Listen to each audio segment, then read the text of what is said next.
Hola, soy Cristian Peña, médico psiquiatra de acá del Hospital Mental de Antioquia. La idea es que conversemos en estos minutos sobre el enfoque del paciente psiquiátrico en urgencias y hospitales generales. La idea es que sea una charla fácil de entender y que utilicemos conceptos claros para que podamos utilizarlos en nuestra práctica del día a día. Iniciamos con esto, entendiendo que la definición de urgencias en psiquiatría tiene ciertas particularidades cuando las comparamos con la medicina. En medicina tradicional, la definición de urgencia implica que necesito actuar rápidamente para evitar que una persona muera o que tenga secuelas graves. En psiquiatría, por el contrario, esta percepción de riesgo puede ser hacia otras personas, por ejemplo, un paciente con agitación. Y también debemos considerar otros aspectos como lo son el riesgo psicosocial, la falta de soporte y el sufrimiento psíquico, que en ocasiones es difícil precisar cuál es el real alcance de estos factores, pero que pueden de una u otra manera intervenir para que el paciente tenga un desenlace desfavorable y por tanto deberíamos considerarlo. Los objetivos de la atención de una urgencia psiquiátrica debemos tenerlos claros porque es lo primero que debemos tratar de intervenir. Primero, resolver la necesidad más inmediata. Ejemplo, un paciente agitado, un paciente con un intento de suicidio debería ser lo primero que debemos impactar. Debemos tratar de identificar también el factor desencadenante porque probablemente esto nos va a ayudar a evitar futuras crisis. Debemos, en el mismo orden de idea, intervenir para prevenir recaídas y deberíamos buscar involucrar al paciente y a la red de apoyo en el plan terapéutico, porque sabemos que las enfermedades mentales, muchas de ellas, se asocian a una falta de introspección, el paciente no se reconoce como enfermo, entonces esto lo lleva a suspender el tratamiento, a tener conductas de riesgo que pueden terminar en una situación de crisis. Entonces, cuando involucramos a la familia en este plan, tratamos de mitigar este riesgo y mejoramos de esta manera el pronóstico del paciente. La evaluación en urgencias no difiere mucho pues, a la de las otras áreas de medicina. La idea es tratar de estar muy pendientes al lenguaje verbal y también al lenguaje no verbal. Debemos estar atentos a lo que encontramos en el examen físico y neurológico. Hay veces por error pensamos que todo lo que le pasa a un paciente con enfermedad mental se debe solamente a su patología psiquiátrica y olvidamos que estos pacientes también pueden tener otro tipo de patologías que deberíamos descartar al momento de evaluarlos. Y vamos a hacer unos estudios diagnósticos según pues, el criterio clínico que es el que debería primar. En la entrevista debemos tener varias cosas en consideración. La primera de ellas es la aproximación al paciente, que debe ser directa y mostrando interés. Muchas veces los pacientes ingresan por el servicio de urgencias y están como suspicaces, temerosos, desconfiados. El hecho de que nosotros podamos transmitir ese interés nos puede ayudar a que podamos obtener información fidedigna.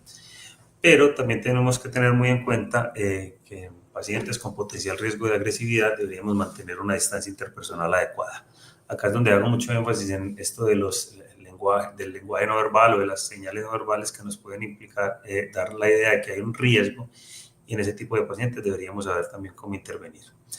En la identificación, la recomendación siempre es tratar de tener varias fuentes de información para hacernos una idea más amplia de qué es lo que está pasando con el paciente en ese momento. Entonces, como nosotros sabemos, todos nosotros tratamos de encontrar fuentes de información alternas, teléfonos, y eso nos puede ayudar para contactar a las familias en el futuro.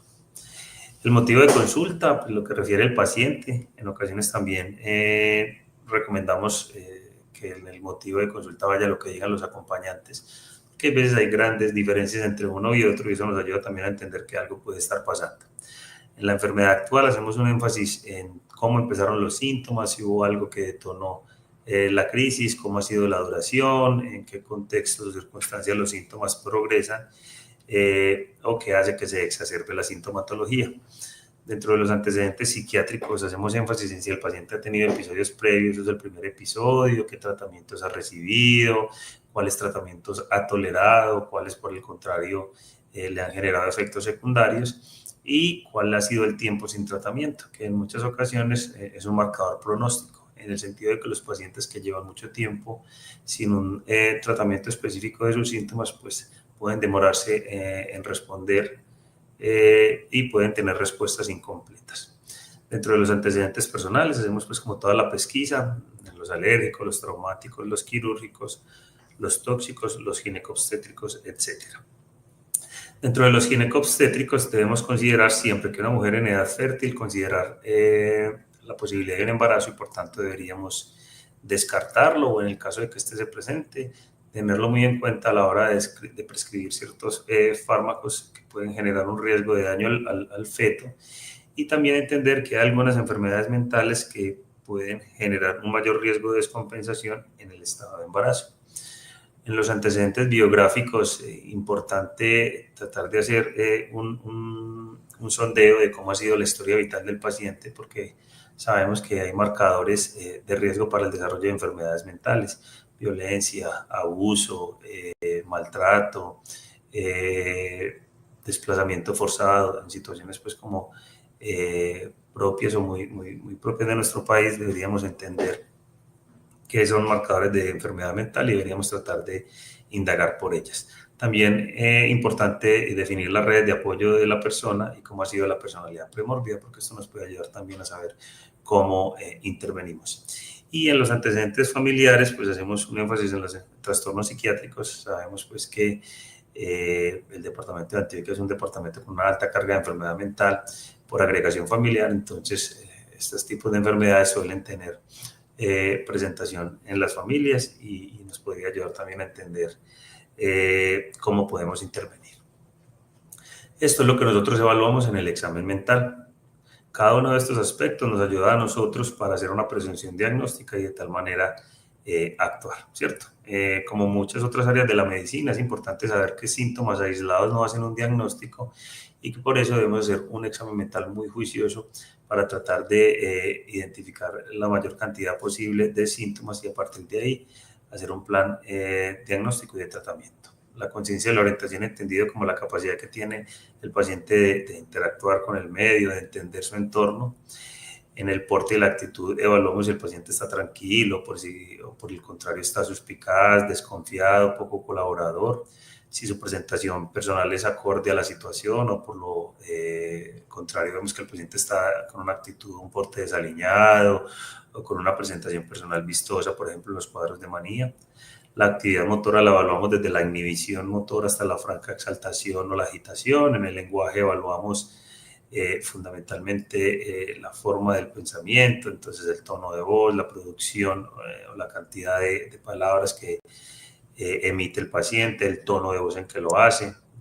Según la patología que estemos sospechando, pues van a haber ciertas variaciones. En el afecto podemos encontrar al paciente depresivo, también el paciente con afecto exaltado como en la manía o el paciente con afecto aplanado como en la esquizofrenia. Los pacientes con ansiedad, la irritabilidad también lo evaluamos en este aspecto. En el pensamiento evaluamos fundamentalmente las ideas sobrevaloradas, los delirios, las ideas de muerte o de suicidio. La sensopercepción es todo aquello que nuestro cerebro interpreta a través de los órganos de los sentidos, ¿cierto? Entonces ahí evaluamos alteraciones como las alucinaciones auditivas, las alucinaciones visuales, pero también las alucinaciones o los trastornos en otras modalidades sensoriales. La memoria de inteligencia nos sirve también para definir si un paciente tiene alguna sospecha de una discapacidad cognitiva de base o por el contrario está presentando un cuadro de deterioro de la memoria que es propio de los pacientes con síndromes o trastornos neurocognitivos mayores o demencias. La introspección es la capacidad que el paciente tiene de reconocerse como enfermo. Lo decíamos ahora que hay veces en patologías mentales graves esta falla y hace que los pacientes abandonen el tratamiento y sean más propensos a recaídas.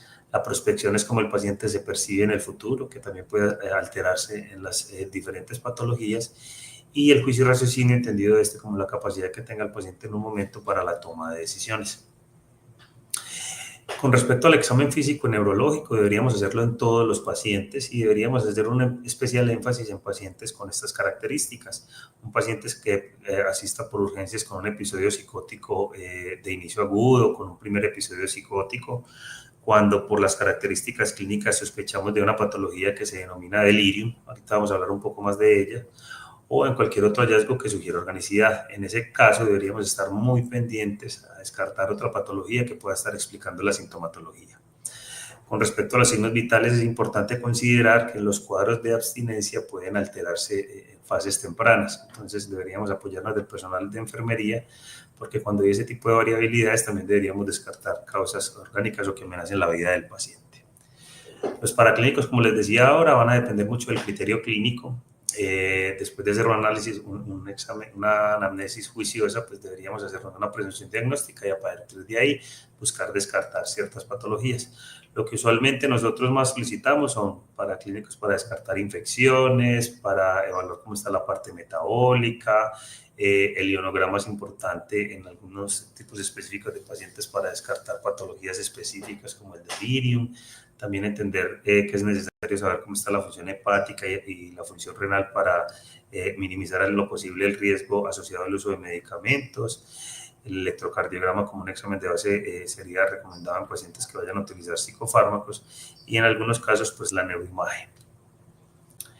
Muy bien, dentro de las urgencias psiquiátricas más comunes creo que aquí tratamos de englobar como todas las patologías más asociadas y las que usualmente son las que más, con más frecuencia se presentan en contextos diferentes de salud mental. Vamos a empezar entonces como delirium. El delirium es una patología específica y es diferente hablar de delirium que hablar de delirio. El delirio es un síntoma de psicosis. El delirium, por lo tanto, habla específicamente de una categoría diagnóstica y que se manifiesta fundamentalmente porque hay unas alteraciones a nivel cerebral y que se deben a unas causas orgánicas o sistémicas. Esto es, el paciente está presentando una sintomatología mental secundaria a algo que está pasando en otra parte de su cuerpo. Listo, encontramos muchas definiciones en la literatura. La del síndrome cerebral orgánico agudo es como la más consistente. Hay una alteración, un deterioro en las funciones cognitivas, hay una depresión en el nivel del estado de conciencia, también se pueden alterar la atención y la actividad psicomotora. Esa es como la definición que engloba todos los aspectos característicos. Dentro de las características clínicas fundamentales es que tienen un inicio agudo, que el curso es fluctuante. Esto quiere decir que el paciente tiene momentos del día en el cual está orientado, más lúcido, y otros momentos en los cuales está confuso, desorientado, no sabe bien dónde está. Esa característica es muy propia del delirio. Tiene un curso transitorio porque, como se debe a una causa orgánica, en el sentido de que nosotros le damos un tratamiento a esa causa, pues la patología debería desaparecer. Es una patología muy frecuente. Evidentemente, mientras más grave esté la persona, la posibilidad de delirium es mayor, pero como vemos en la diapositiva, en las urgencias generales la frecuencia puede ser tan alta como de 1 a cada 4 pacientes. Entonces es algo que deberíamos conocer.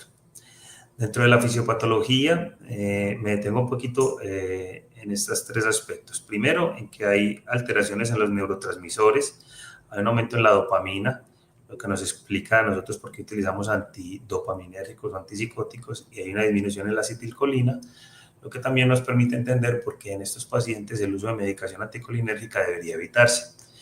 Las otras dos teorías, que son la inflamatoria y la hipercortisolemia refleja, lo que nos explica o lo que nos da a entender es que el sistema, el cuerpo está bajo una situación de estrés y por eso se liberan estas citoquinas y estas sustancias inflamatorias. Siempre cuando vamos a abordar a un paciente con delirio debemos hacer un análisis considerando estos tres aspectos. Primero, qué factores predisponen a que una persona específicamente pueda hacer un cuadro de delirio, cuáles son las situaciones que pueden detonar el cuadro de delirio, y ese análisis siempre lo hacemos en el contexto de una reserva cognitiva. ¿Por qué? Porque para nosotros es claro que los pacientes que tienen una menor reserva cognitiva van a tener un mayor riesgo. En la literatura uno identifica muchos factores predisponentes para el delirio, están resaltados en gris los que son más asociados a esta patología. Entonces, las personas ancianas, las personas del sexo masculino, personas que han tenido delirium previo o un déficit cognitivo previo pues por alguna causa. Listo, en blanquito están pues otros factores que se asocian al desarrollo de delirium, pero los que tienen más peso son los que les mencioné y que están en gris. Dentro de los factores precipitantes, virtualmente cualquier condición puede desencadenar un proceso de delirio en un paciente que tenga mucha predisposición a esta patología. ¿Cuáles son los cuadros más frecuentemente asociados? Las infecciones, los trastornos hidroelectrolíticos, las enfermedades neurológicas, el dolor tanto como síntoma, pero también tenemos que tener en cuenta que el uso de medicamentos, hay algunos medicamentos para el dolor que pueden también favorecer el desarrollo de esta patología, situaciones muy propias de la hospitalización como infectación fecal, retención urinaria y también las intoxicaciones, la abstinencia del uso de ciertos medicamentos o sustancias psicoactivas y el uso de ciertos fármacos. Relacionados con la hospitalización, entonces es más frecuente en el posquirúrgico, cuando los pacientes deben utilizar sondas o catéteres, cuando hay deprivación sensorial, cuando el paciente está en un entorno desconocido, cuando está en un estado de movilización, cuando hay deprivación del sueño o cuando se usa polifarmacia. Si vamos a hacer un análisis juicioso de todos estos factores, son factores bastante frecuentes en un paciente hospitalizado. Entonces deberíamos tener una mayor capacidad de identificar estos cuadros para darles un rápido tratamiento. En esta diapositiva quiero mencionar dos cosas puntuales. Primero, que hay muchos medicamentos de uso común que pueden hacer que un paciente desarrolle un cuadro de delirio, y hacemos un principal énfasis acá en lo que es la retirada de los fármacos, ¿cierto? Porque en ocasiones los pacientes no mencionan que vienen tomando ciertos medicamentos y la interrupción abrupta de estos pues hace que el paciente entre en un delirio. La recomendación siempre es tratar de hacer una buena conciliación de medicamentos para evitar que esta situación se presente. Aquí es otro grupo de medicamentos. Esto uno puede buscar en internet con facilidad si el medicamento X puede asociarse a delirio y a partir de ahí tomar decisiones, ver si hay alternativas para tratar la patología o si definitivamente no es que utilizar el medicamento, hacerlo bajo ciertas características pues como de su uso. Dentro de los subtipos del delirium, el hiperactivo es el que más fácilmente uno puede diagnosticar, ¿cierto? Porque claramente el paciente tiene unos síntomas muy disruptivos, el paciente se torna agresivo, inquieto, no duerme, agrede al personal de atención. En cambio, el hipoactivo, el paciente suele estar muy tranquilo. En el hipoactivo, ¿no? Lo que usualmente identifica es que el paciente por un momento se ve como confuso, más que estar francamente exaltado.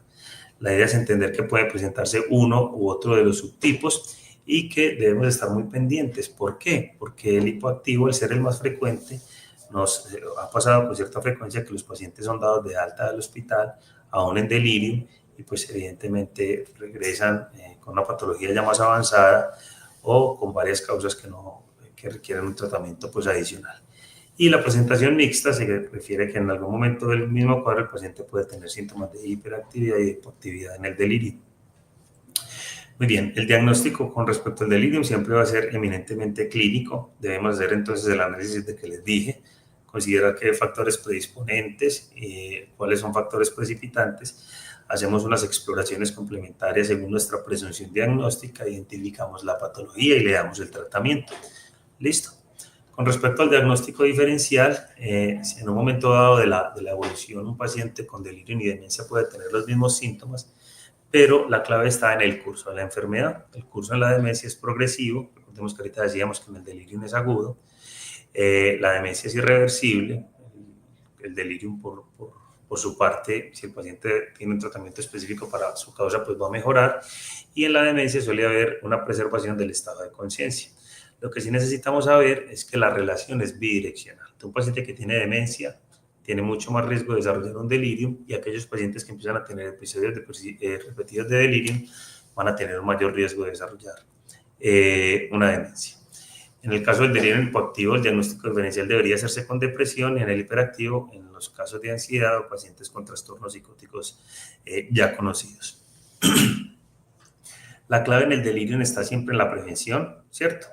Entonces hay que tratar de hacer una identificación temprana del cuadro, dar un tratamiento del proceso agudo, debemos estar muy pendientes de los estados de nutrición y nutrición del paciente, en la medida de lo posible tratar de evitar el uso de las sondas, estar muy pendientes del estreñimiento, buscar que este paciente esté acompañado de su familia y que la familia nos pueda ayudar a hacer un adecuado proceso de estimulación sensorial y de orientación.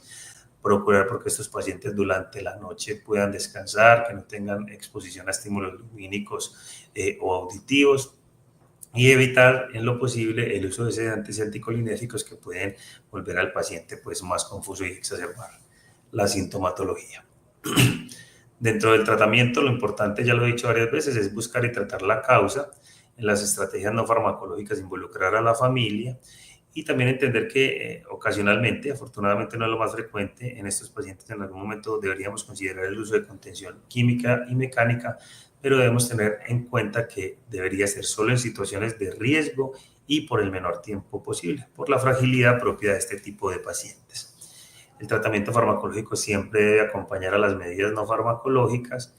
El objetivo que buscamos es que estos pacientes estén más tranquilos, no que estén sedados, porque un paciente sedado en delirio tiene mucho más riesgo de complicaciones como caídas, como fenómenos broncoobstructivos, o por ejemplo pacientes que tienen mayor riesgo de hacer úlceras o hacer heridas en la piel. Entonces por eso deberíamos tener en cuenta que este es el objetivo.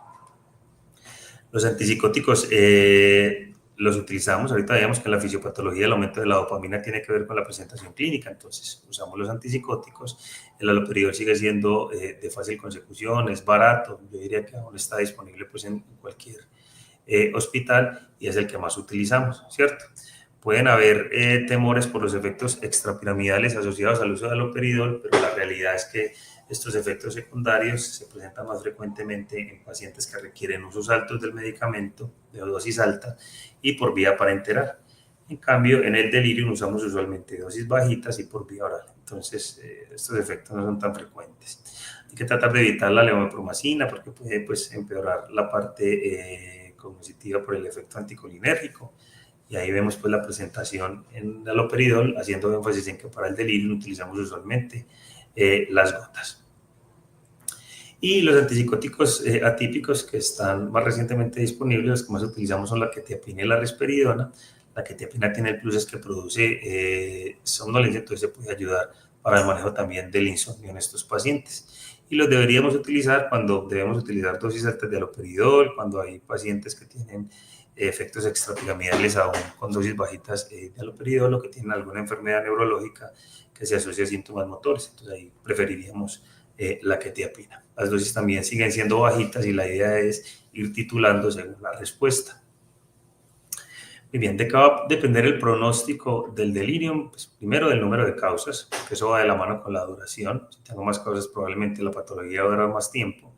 Y también del deterioro cognitivo y funcional. ¿Por qué? Pues porque la reserva del organismo va disminuyéndose con cada nuevo episodio y eso hace pues, que el cuadro sea más difícil de manejar. Es una patología que se asocia a mortalidad y como tal debemos enfocarla, ¿cierto?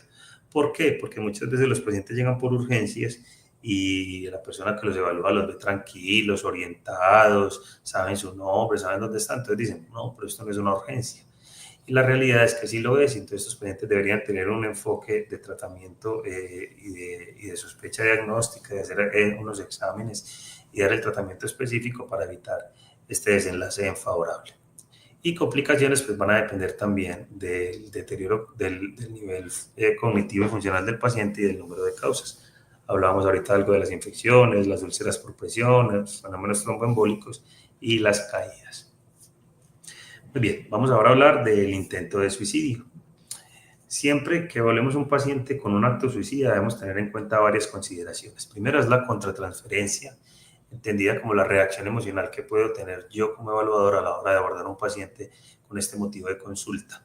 Listo, también hacemos énfasis en que deberíamos estar muy pendientes de que la evaluación y la interacción con este paciente se dé en un contexto de empatía, no empatía entendida como ponerse en los zapatos del otro, porque pues si uno no ha tenido una experiencia suicida no puede decirle a un paciente que la ha tenido, que lo entiende, pero sí he entendido esto como que el paciente sepa que estamos acá para ayudarlos y que estamos interesados en su situación. ¿Listo?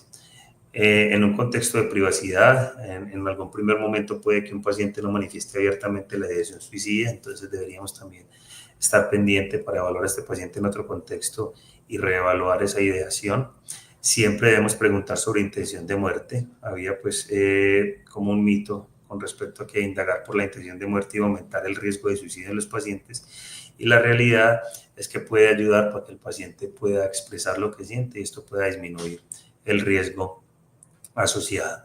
Y es importante evitar hacer juicios de valor, que todavía pues están muy arraigados en muchos de nuestros hospitales. Usted con eso no se mata, usted hizo eso para llamar la atención. No, la idea es entender que al frente de nosotros hay una persona que está sufriendo y que deberíamos tratar de entender la situación para poder ayudarlo. El suicidio muchas veces hace parte de una condición patológica mayor, entonces primero actuamos sobre la conducta suicida y después tratamos de identificar qué es lo que está pasando. Evidentemente el suicidio se puede presentar en los trastornos afectivos como la depresión, el trastorno bipolar o los trastornos de ansiedad.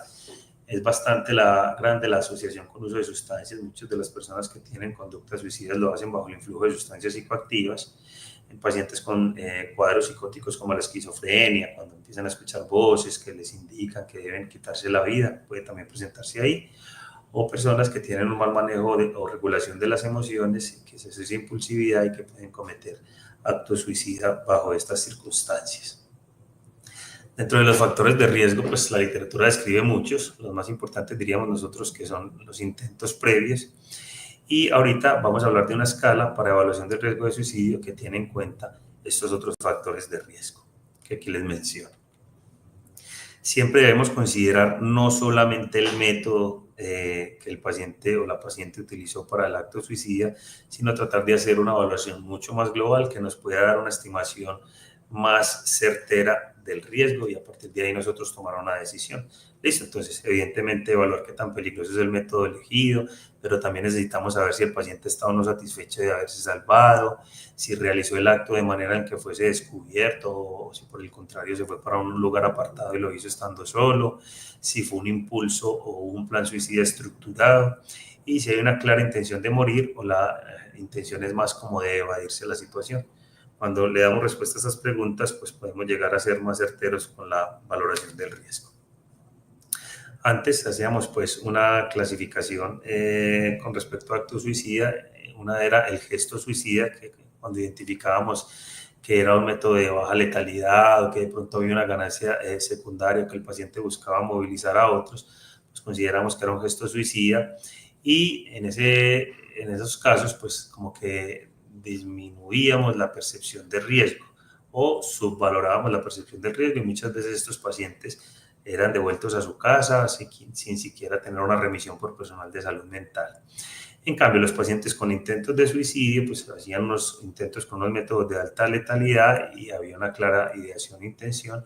Entonces eso se hacía como que se activara toda la red de atención y pusiéramos todos nuestros esfuerzos en la evaluación y manejo de este tipo de pacientes. ¿Por qué no se recomienda ahora esta clasificación? Pues porque la percepción del riesgo, como les dije ahora, del gesto suicida era disminuida y en los estudios longitudinales nos dimos cuenta que estas personas también morían más por suicidio. ¿Listo? Entonces, la recomendación ahora que hacemos es todo paciente con acto suicida es un paciente de riesgo. La clasificación nos permite entender que hay unos pacientes de mayor o menor riesgo y que de acuerdo a eso deberíamos actuar, pero que siempre deberíamos buscar ofrecer ayuda a estos pacientes. Esta escala la recomendamos mucho para utilizar en los servicios de urgencias porque evalúa los principales factores de riesgo de suicidio y según la calificación que nos dé la escala, pues nos ayuda a tomar unas decisiones. ¿Listo? Sabemos que los hombres mueren más por suicidio, las mujeres intentan más, pero los hombres mueren más por suicidio. Los extremos de la vida en cuanto a la edad representan un mayor riesgo.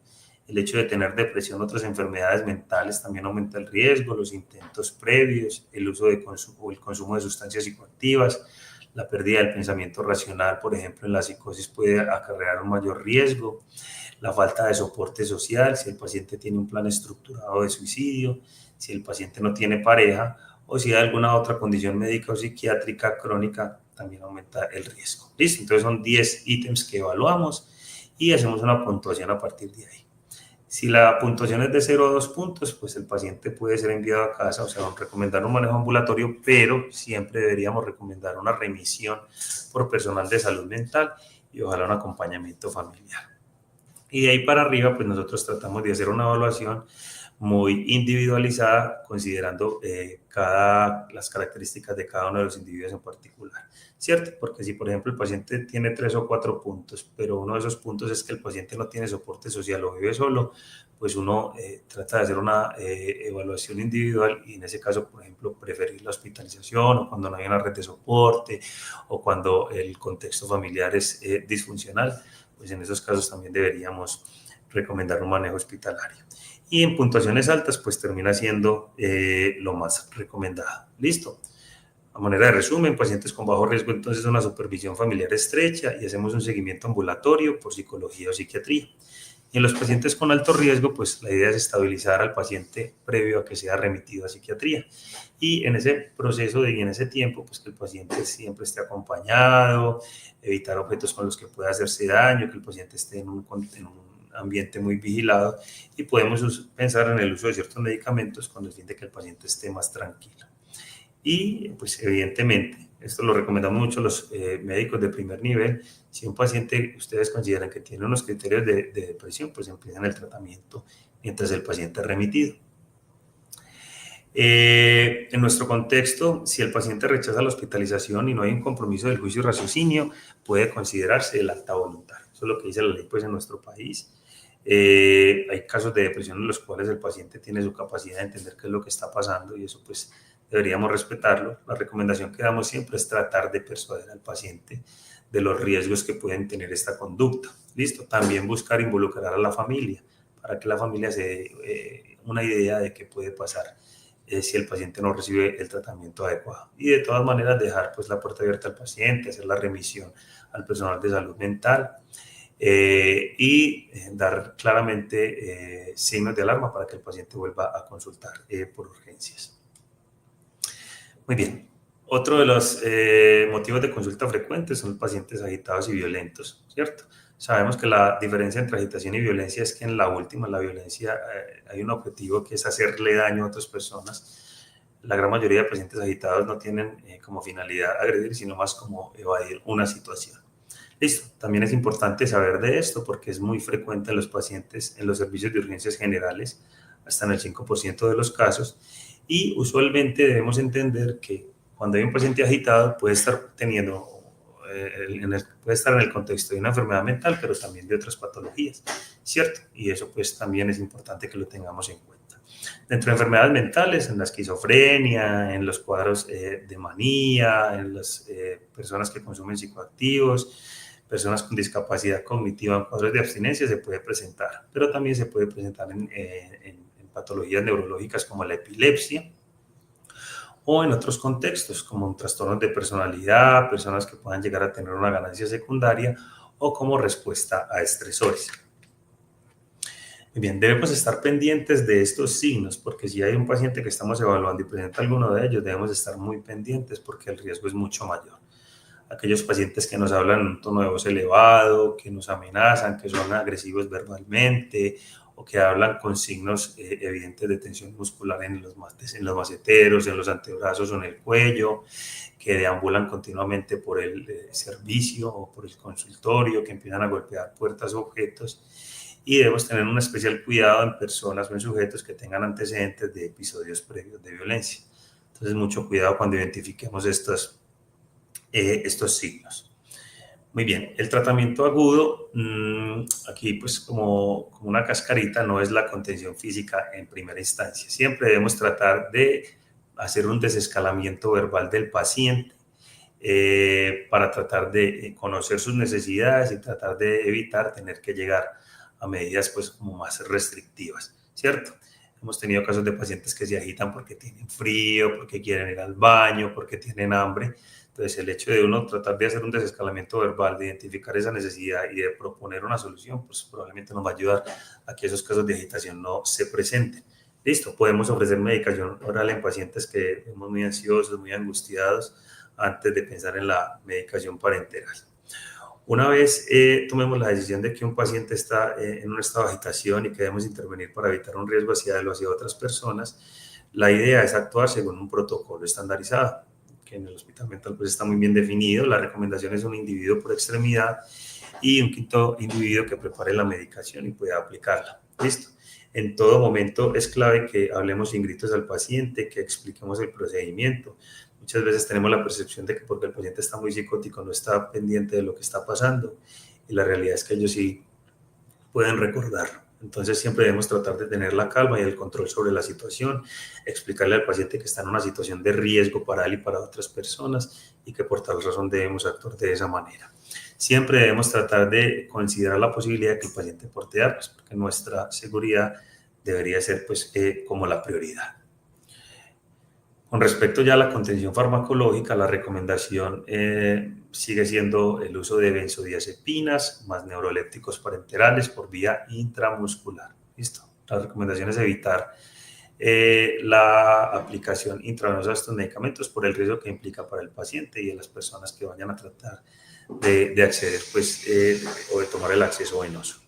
La combinación de haloperidol y midazolam sigue siendo pues, la más utilizada. La recomendación de máximo 3 dosis en 24 horas va a depender mucho de las características del paciente. La idea es que podamos estar muy pendientes de aquellos pacientes que, por ejemplo, una primera intervención farmacológica no ejerce un efecto significativo para ver qué puede estar pasando y para actuar según lo que encontremos. Y en los últimos años, pues podemos utilizar también la olanzapina en ampolla de 10 miligramos como una medida de contención farmacológica. Listo, es importante, eso sí, saber y recordar que la olanzapina no puede mezclarse con benzodiazepinas por vía parenteral por un mayor riesgo de depresión respiratoria. Muy bien, y posteriormente, ya cuando el paciente esté como más tranquilo, lo que sigue es buscar qué es lo que está pasando, en qué contexto se está presentando ese episodio de agitación. Entonces, buscar psicopatología y factores asociados al evento. Hay que definir el inicio de terapia farmacológica, ojalá desde el primer nivel de atención.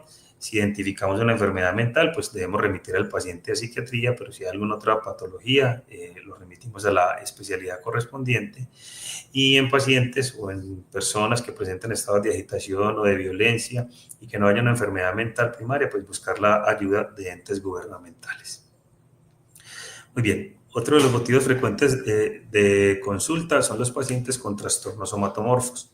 El DSM-5 los describe como estos trastornos como de síntomas somáticos y trastornos relacionados, y se refieren fundamentalmente a presencia de síntomas somáticos sin una causa sistémica identificada y que suele tener una relación con factores psicológicos.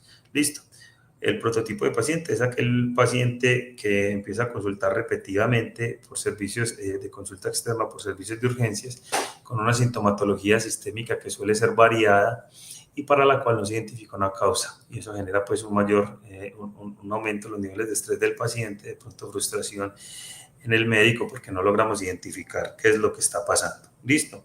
Importante saber que estos pacientes los síntomas de estos pacientes tienen una generación inconsciente, no es que el paciente sea consciente de lo que está pasando y que quiera producir esta sintomatología, ¿listo? Porque muchas veces tenemos la idea de que estos pacientes consultan porque les gusta llamar la atención. No, la realidad es que los pacientes tienen una necesidad en salud y buscan resolver esa necesidad en los hospitales. Entonces necesitamos trabajar también con estos pacientes en un entorno de empatía y en un entorno de respeto.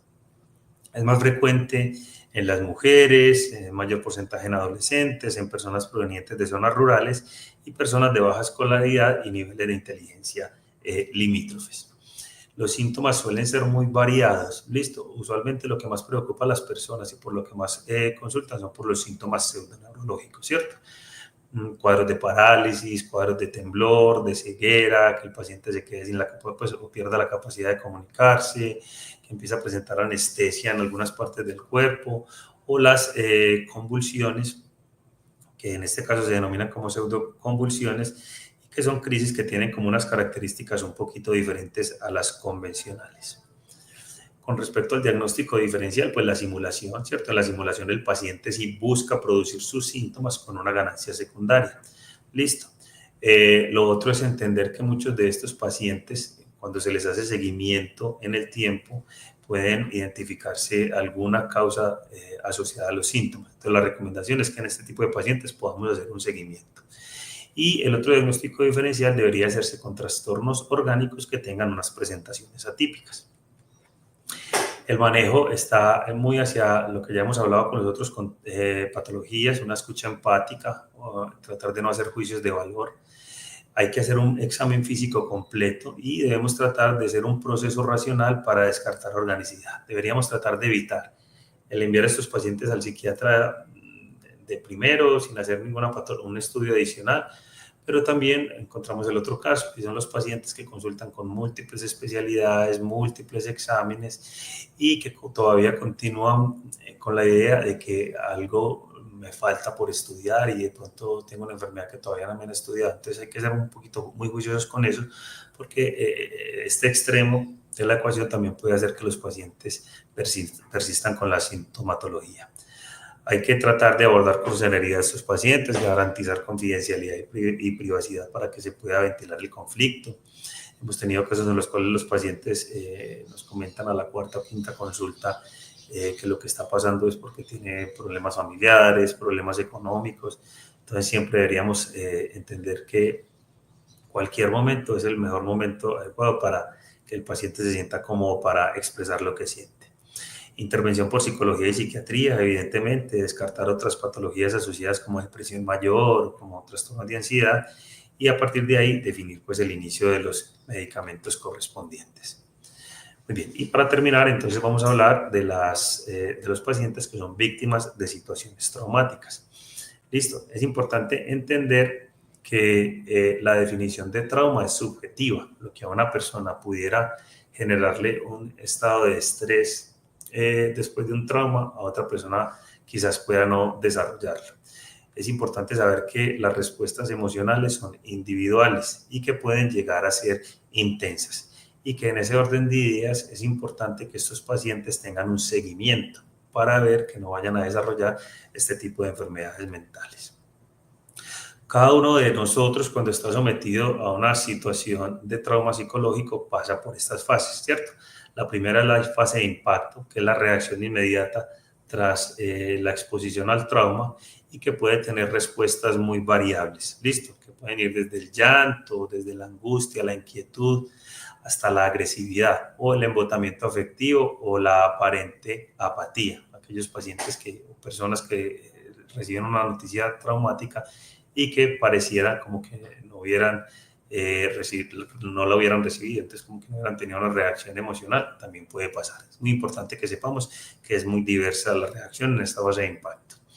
Lo otro es la fase de reacción, que puede durar hasta 2 meses y que fundamentalmente busca que el individuo empiece a entender qué fue lo que pasó y empiece a asimilar esa pérdida. Y en la fase de orientación se denomina aquella fase en la cual ya hay un retorno a la cotidianidad, cuando se puede enfrentar la crisis y cuando hay un cambio con respecto a las expectativas de futuro. ¿Listo? Y que puede durar hasta 6 meses. El enfoque para el tratamiento de estos pacientes siempre va a ser entonces acoger con respeto, seguridad y protección. Eso es fundamental. Los pacientes se van a sentir vulnerables y es nuestro deber hacerlos sentir seguros. Es importante favorecer la ventilación de sentimientos sin presiones. Si en algún momento el paciente, en una de sus respuestas o reacciones iniciales, no se siente en la capacidad de hablar, en la capacidad de comentar lo que está pasando, pues deberíamos respetar esos espacios y decirle al paciente que vamos a estar muy dispuestos para que cuando crea o que puede contarnos las cosas, pues ahí vamos a estar dispuestos para escucharlos. La actitud comprensiva ante las emociones defensivas iniciales, ¿cierto? Si una persona después de recibir una noticia o una situación de estrés crítica reacciona con agresividad, debemos entender que es una respuesta inicial esperada y deberíamos tener una actitud comprensiva ante ellos. Siempre hay que tratar de evitar de explicar al paciente cuáles son los objetivos de la entrevista, qué es lo que necesitamos indagar y debemos evitar revictimizar. Antes pasaba mucho, por ejemplo, con esto del código fucsia o de los abusos sexuales, que a la persona víctima terminaba contándole a un montón de gente que no conocía qué le había pasado. Y a eso se refiere a la revictimización. ¿Por qué? Porque la persona es más probable que se sienta peor cuando esta situación ocurre. Con los protocolos, pues tratamos de que todo tenga un objetivo claro, que sea una persona quien pregunte lo que necesite preguntar para que de esta manera esa revictimización no se presente. ¿Listo? necesitamos preguntar solamente lo que nos atañe a la atención. ¿Listo? Porque ahí viene también lo de los juicios de valor, de usted por qué iba por esa calle tan peligrosa, es que la ropa que usted se pone provoca a los hombres, pues, etcétera, etcétera. Cosas que aún hoy continuamos escuchando con bastante frecuencia. Y evidentemente, pues si hay un caso de heridas, deberíamos darle un tratamiento oportuno a esas heridas, concomitantemente con la intervención psicosocial.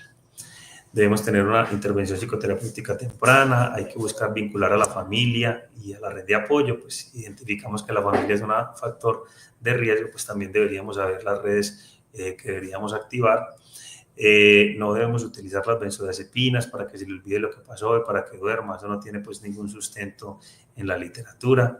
Sí deberíamos buscar pacientes con casos de ansiedad extrema o insomnio, en administrar ansiolíticos o hipnóticos. ¿Listo? Y como les decía ahora, están muy pendientes de aquellos pacientes que tengan síntomas intensos y asegurar un seguimiento por personal de salud mental para evitar o identificar a tiempo patologías mentales mayores. Muy bien, a manera de conclusiones entonces, recordar que la definición de urgencias en medicina y psiquiatría es diferente. La segunda abarca dimensiones psicosociales y el riesgo para otras personas.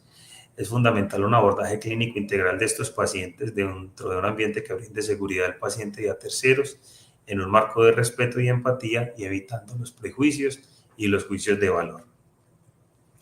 No debemos olvidar la posibilidad de que un paciente con enfermedad mental pueda tener enfermedades sistémicas concomitantes y deberíamos actuar como tal y deberíamos buscar no solo la participación del personal médico, sino también de todos aquellos actores involucrados en la atención de estos pacientes. ¿Listo? Con lo que buscamos con esto disminuir el riesgo asociado a la atención de estos pacientes que tengan patologías de esta índole. Les agradezco mucho por su tiempo. Hasta una próxima ocasión.